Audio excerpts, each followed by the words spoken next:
ಶ್ರೀ ಗಣಪತಿ ಶಾರದಾ ಗುರುಭ್ಯೋ ನಮಃ. ಗುರುಬ್ರಹ್ಮ ಗುರುರ್ವಿಷ್ಣು ಗುರುದೇವೋ ಮಹೇಶ್ವರ. ಗುರು ಸಾಕ್ಷಾತ್ ಪರಬ್ರಹ್ಮ ತಸ್ಮೈ ಶ್ರೀ ಗುರವೇ ನಮಃ. ಶ್ರೋತೃಗಳಿಗೆ ಶ್ರೀ ಸಚ್ಚಿದಾನಂದೇಂದ್ರ ಸರಸ್ವತಿ ಸ್ವಾಮಿಗಳವರು ನೀಡಿರುವ ಭಗವದ್ಗೀತೆ ಕುರಿತಾದ ಉಪನ್ಯಾಸ ಮಾಲಿಕೆಯಲ್ಲಿ ವಿಶ್ವರೂಪ ದರ್ಶನಕ್ಕೆ ಸಿದ್ಧತೆ ಎಂಬ 80ನೆಯ ಉಪನ್ಯಾಸಕ್ಕೆ ಸ್ವಾಗತ. 10ನೆಯ ಅಧ್ಯಾಯದಲ್ಲಿ ಮುಖ್ಯವಾಗಿ ಹೇಳಿರುವ ವಿಷಯಗಳನ್ನು ಮನಸ್ಸಿಗೆ ತಂದುಕೊಳ್ಳುವುದು ಒಳ್ಳೆಯದು. ಭಗವಂತನ ವಿಭೂತಿಗಳನ್ನು ಇದುವರೆಗೆ ತಿಳಿಸಿದ್ದಾಯಿತು.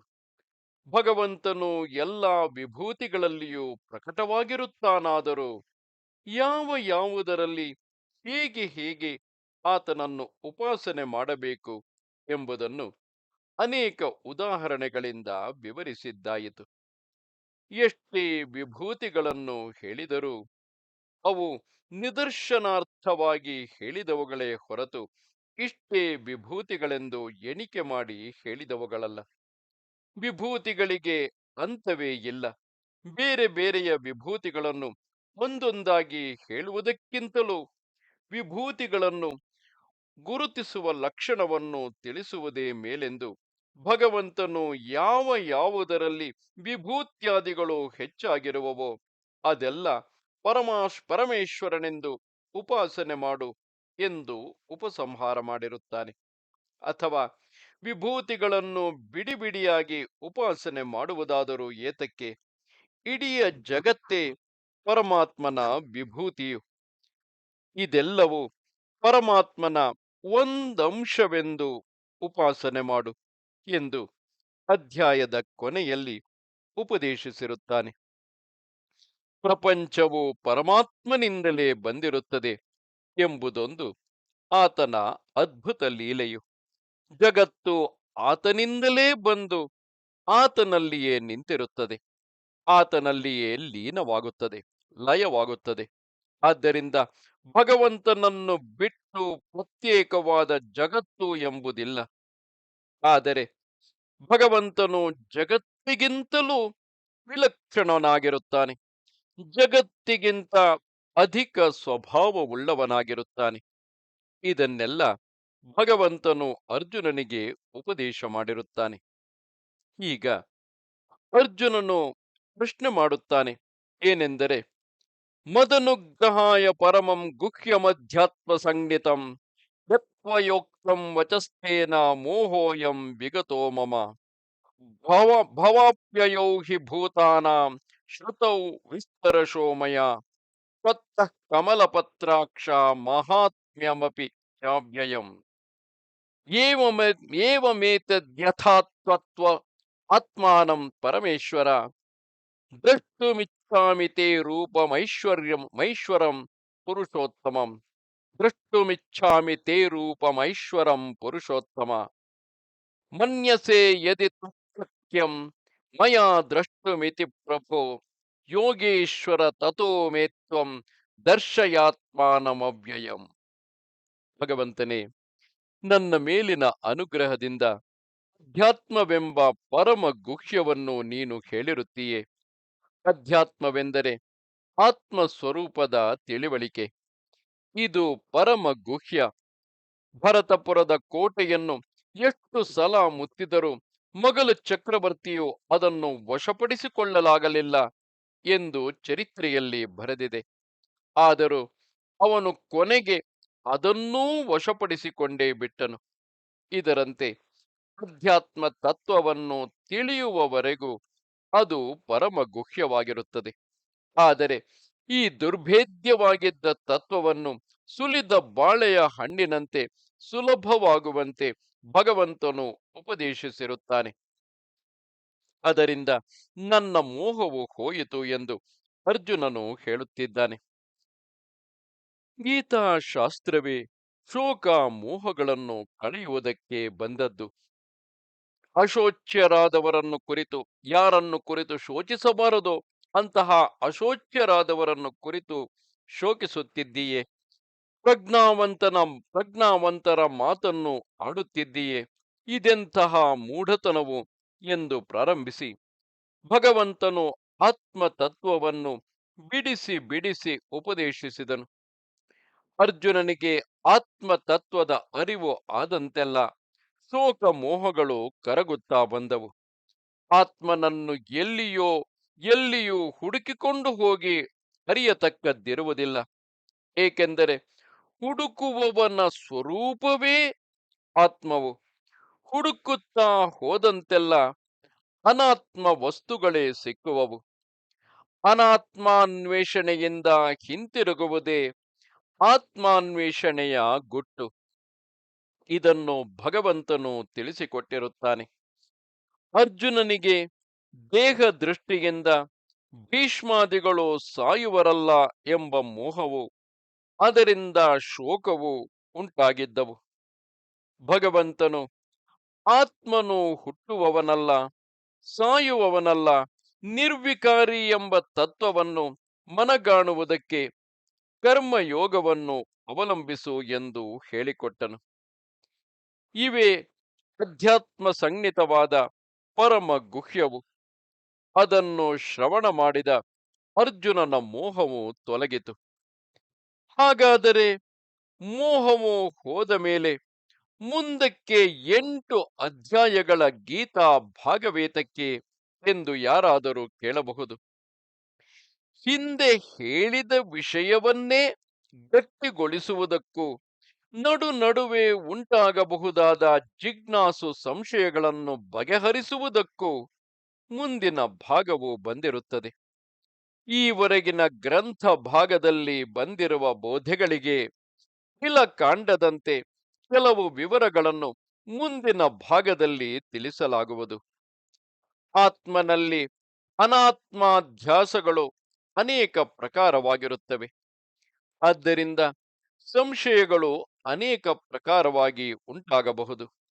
ಉತ್ತಮಾಧಿಕಾರಿಗಳಿಗೆ ಒಂದು ಸಲ ಉಪದೇಶ ಮಾಡಿದರೆ ಸಂಶಯಗಳೆಲ್ಲ ತೊಲಗುವವಾದರೂ, ಹಾಗೆ ತೊಲಗದೆ ಇರುವವರಿಗಾಗಿ ಮತ್ತೆ ಮತ್ತೆ ಪ್ರಕಾರಾಂತರದಿಂದ ಬೋಧಿಸಿ ಉಳಿದ ಸಂಶಯಗಳನ್ನು ತೊಲಗಿಸಬೇಕಾಗುವುದು. ಅರ್ಜುನನು ಈಗ ಕೇಳುವ ಪ್ರಶ್ನೆಯಿದು: ಭಗವಂತನೇ, ನೀನು ಅಧ್ಯಾತ್ಮ ತತ್ವವನ್ನು ನನಗೆ ಉಪದೇಶಿಸಿರುವೆ. ಅದಕ್ಕೆ ಉಪಾಯವಾಗಿ ಇಡೀ ಜಗತ್ತೇ ನಿನ್ನಿಂದ ಹುಟ್ಟಿ ನಿನ್ನಲ್ಲಿಯೇ ಅಡಗುವ ರೀತಿಯನ್ನು, ಅವ್ಯಯವಾದ ನಿನ್ನ ವಿಭೂತಿ ರೂಪವಾದ ಮಹಾತ್ಮ್ಯವನ್ನು ವಿವರಿಸಿ ಹೇಳಿರುತ್ತೀಯೆ. ಇಡೀ ವಿಶ್ವವು ನಿನ್ನ ಒಂದಂಶವೆಂದು, ಅದೆಲ್ಲವನ್ನು ಧರಿಸಿಕೊಂಡು ನೀನು ಇರುವೆಯೆಂದು ಹೇಳಿದೆಯಲ್ಲ. ಇದೇ ನಿನ್ನ ವಿಶ್ವರೂಪವನ್ನು ನೀನು ಈಗ ವರ್ಣಿಸಿರುವಂತೆ ನಾನು ನೋಡಬೇಕೆಂಬ ಆಶೆಯು ನನ್ನನ್ನು ಹಿಡಿದುಕೊಂಡಿರುತ್ತದೆ. ಈ ಸ್ವರೂಪವನ್ನು ಕಣ್ಣಿಗೆ ಕಟ್ಟಿದಂತೆ ನಾನು ನೋಡಬೇಕೆನಿಸುತ್ತದೆ. ಇದು ಸಾಧ್ಯವೇ? ನಿನಗೆ ಹಾಗೆಂದು ತೋರಿದರೆ ದಯವಿಟ್ಟು ಈ ಅವ್ಯಯವಾದ ನಿನ್ನ ಐಶ್ವರ ರೂಪವನ್ನು ನನಗೆ ತೋರಿಸು. ಅರ್ಜುನನಿಗೆ ಈ ವಿಷಯದಲ್ಲಿ ಸಂಶಯವೇನೂ ಇಲ್ಲ. ಭಗವಂತನು ಈ ವಿಶ್ವಕ್ಕೆ ಆದಿಯೆಂದು ಶಾಸ್ತ್ರ ಬಲದಿಂದಲೂ ಶ್ರೀಕೃಷ್ಣನ ಉಪದೇಶದಿಂದಲೂ ನಿಶ್ಚಯವಾಗಿಯೇ ತಿಳಿದುಕೊಂಡಿರುತ್ತಾನೆ. ಆದರೆ ಈ ವಿಷಯವನ್ನು ತಾನು ಪ್ರತ್ಯಕ್ಷವಾಗಿ ಕಂಡು ನಲಿಯಬೇಕೆಂಬ ಕುತೂಹಲ ಉಂಟಾಗಿದೆ. ಯಾವುದಾದರೊಂದು ಚಿಕಿತ್ಸೆಯ ಫಲವನ್ನು ವೈದ್ಯಶಾಸ್ತ್ರದಲ್ಲಿ ಬಣ್ಣಿಸಿರುವುದನ್ನು ಓದಿ ತಿಳಿಯುವುದಕ್ಕೂ, ನಾವೇ ಅದನ್ನು ಮನಸಾರೆ ಅನುಭವಿಸಿ ಗೊತ್ತುಪಡಿಸಿಕೊಳ್ಳುವುದಕ್ಕೂ ಹೆಚ್ಚು ಕಡಿಮೆ ಇದೆಯಲ್ಲವೇ? ಇದರಂತೆ ಪರಮಾತ್ಮನ ಜಗದೈಶ್ವರ್ಯದ ವರ್ಣನೆಯನ್ನು ಆಲೈಸಿಕೊಳ್ಳುವುದಕ್ಕೂ ಅದನ್ನು ಕಣ್ಣಾರೆ ಕಾಣುವುದಕ್ಕೂ ಹೆಚ್ಚಿನ ಅಂತರವಿದೆ. ಈ ಸಾಕ್ಷಾತ್ಕಾರವನ್ನು ಮಾಡಿಸಿಕೊಡು ಎಂದು ಅವನು ಶ್ರೀಕೃಷ್ಣನನ್ನು ಬೇಡಿಕೊಳ್ಳುತ್ತಲಿದ್ದಾನೆ. ಭಗವಂತನೇ, ಅದನ್ನು ನೋಡುವುದು ನನ್ನಿಂದ ಆದೀತೆ. ನಿನಗೆ ತೋರಿಸುವ ಶಕ್ತಿಯಿದೆ ಎಂಬುದಕ್ಕೆ ಸಂಶಯವಿಲ್ಲ. ಆದರೆ ಅದನ್ನು ನೋಡುವ ಯೋಗ್ಯತೆ ನನಗೆ ಇರಬೇಕಲ್ಲ. ಇದ್ದರೆ ದಯವಿಟ್ಟು ಅನುಗ್ರಹಿಸು ಎಂದು ಅರ್ಜುನನು ಪ್ರಾರ್ಥಿಸಿಕೊಂಡಿದ್ದಾನೆ. ದೊಡ್ಡವರ ಬಳಿಯಲ್ಲಿ ಹೋದಾಗ ಏನೇನೋ ಕೇಳಬಾರದು. ನಮ್ಮ ಯೋಗ್ಯತೆಗೆ ತಕ್ಕ ಪ್ರಶ್ನೆ ಹಾಕಬೇಕು. ಅವರು ನಮಗೆ ಬೇಕಾದದ್ದನ್ನು ಎಂದಿಗೂ ಮರೆಮಾಚುವುದಿಲ್ಲ. ನಮಗೆ ಬೇಕಾದದ್ದನ್ನು ಅನುಗ್ರಹಿಸುವುದನ್ನು ಅವರಿಗೆ ಬಿಟ್ಟು ಬಿಡಬೇಕು. ಇಷ್ಟು ಅರ್ಜುನನು ಕೇಳಿದ್ದೇ ತಡ ಭಗವಂತನು, ಅರ್ಜುನ, ನನ್ನ ರೂಪುಗಳನ್ನು 100 ಗಟ್ಟಲೆ 1000 ಗಟ್ಟಲೆ ತೋರಿಸುತ್ತೇನೆ.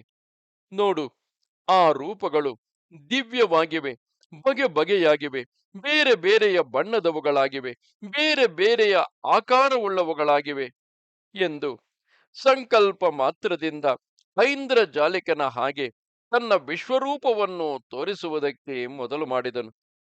ನಾಮ ರೂಪಾತ್ಮಕವಾದ ಇಡೀ ಜಗತ್ತು ಪರಮಾತ್ಮನ ಉಸಿರು ಎಂದು ಶ್ರುತಿಯಲ್ಲಿ ಹೇಳಿರುತ್ತದೆ.